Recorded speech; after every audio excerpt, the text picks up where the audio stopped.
I was tuning into the conversation, and I, for many years, shared similar sentiments.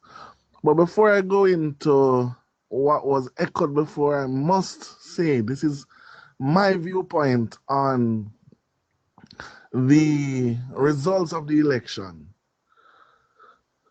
I think personally it's a little bit good for the results is a little bit good for good democratic governance. In that,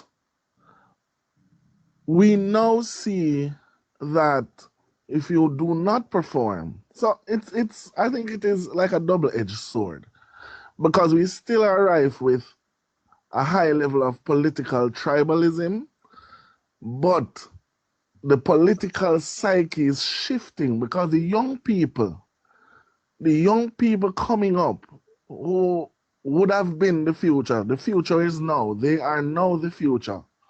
They see that certain type of politics does not benefit them or their families or the country. And as a consequence of that, they are changing the landscape of how politics is practiced.